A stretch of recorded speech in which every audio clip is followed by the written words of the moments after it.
All right, so apparently I've been living underneath a rock and I've never really heard of heavy arrow, FOC, and all that stuff. Been bow hunting all my life. Never really discovered any of this information until just recently turned on to through the hunting public, through Ranch Fairy stuff, and reading Dr. Ashby's reports. So this morning I come out here. I'm going to do some arrow testing. I got on Ethics Archery, bought a field point test pack, 200 to 300 grains. All right, so I'm using the 200 to 300 kit from Ethics. So I've got two 15 grain collars, and then I've got two of each: 200, 225, 250, 275, 300. I'm going to run through them all and just see what they do. I've always just shot, never even weighed my arrow until just recently. So Victory 350s, 29 and a half, 100 grains. I've been running just 100 grains, Striker G5.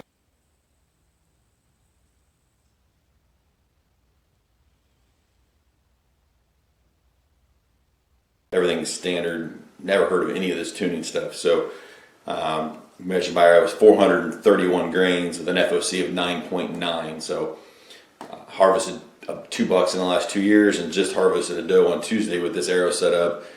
Never really had too much trouble. Last year's buck did go quite a ways with not a perfect hit. So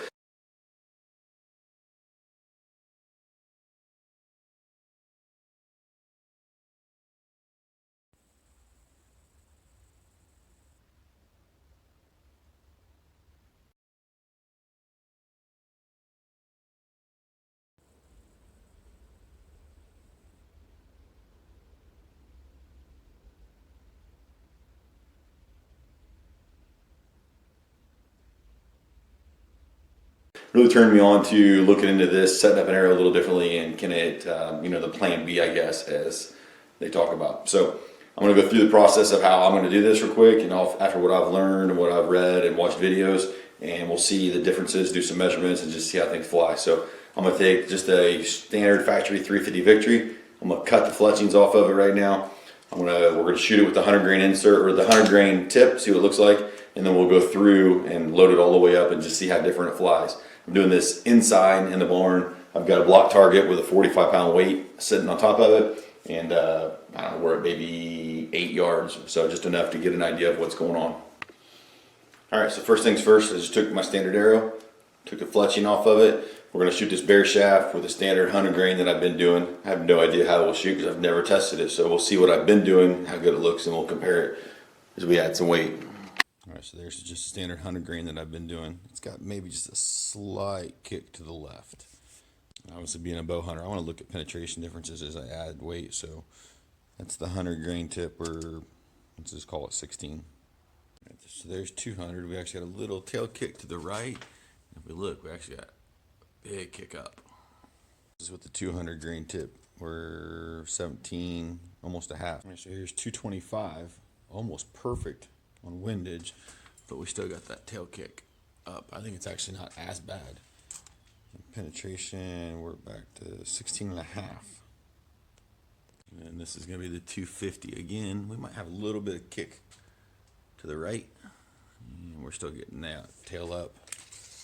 And penetration wise, we are at just shy of 17. 16 and 7/8.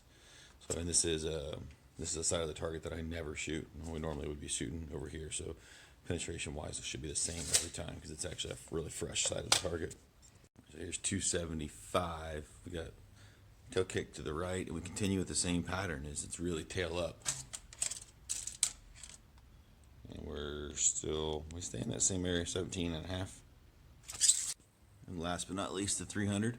Windage looks really good there, but we continue with that tail up, and then penetration wise, we 17 and an eighth. So we actually got the best penetration out of all this was just with the standard old 100 grain. I think that's because I keep getting this tail up. So I'm going to throw a fletched arrow with a 100 grain next to this so we can just compare how much tail up we're actually getting. All right, so I left the 300 in there to compare. Apparently I aimed at the right spot because I just broke the knock off that arrow. So we can see the broken knock now is the one with the 300 grain on it. You can see how much tail up it's getting. Beside it is my fletched with 100 grain. You can see the difference there in plain. bow shop. It's Cherry's Outdoor World in Ottawa, Ohio. Definitely check them out if you're in the area. So I did some paper tuning with the 350s. Didn't matter what weight I put on the front of that thing. It just was tearing paper 2, 3, 4 inches. And so the bow guy had a set of 240 grizzly sticks. He said, here, try these. I put 200 grains on the front of the grizzly stick and it shot a bullet hole. And I was like, fletch me up a set. So put a 4-inch wrap on the back of those, put the 4, fletched them, and then ended up putting 150 grain magnets on the front of that since they had them in stock. So I ended up with a 573 grain arrow flying 241 is what it averaged out to. So here's a little picture of what it looks like. And so with the lighted nocks, I'm at 16.7 FOC, and with a standard nock, I'm at 17.5 FOC. I think this should be good. All right, so the final retest here was to throw the new grizzly stick with the 150 front on it into the same target. And I really just want to see penetration. Flight is perfect on it. I think it's nice and square. Remember, we were getting somewhere between 16.5 to 17.5 with the other arrow. And here we are, 13.25. So an extra 3 inches of penetration on the exact same setup. So, not the same target setup, I'm saying. So, pretty solid. Should smoke a deer.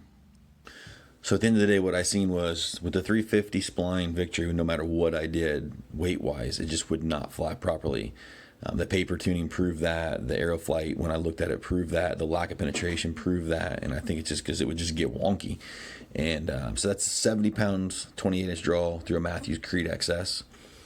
But the minute I went to that 240 spline grizzly stick, it didn't matter what I did. It would fly perfect through paper. It would stick perfect. Penetration was great. So spline stiffness definitely makes a difference. So shout out to Ranch Fairy. Everything on his videos, I've learned a lot by watching it. So if you've not checked out his stuff, I definitely suggest you do that. And just play with your setup and just see what works for you. So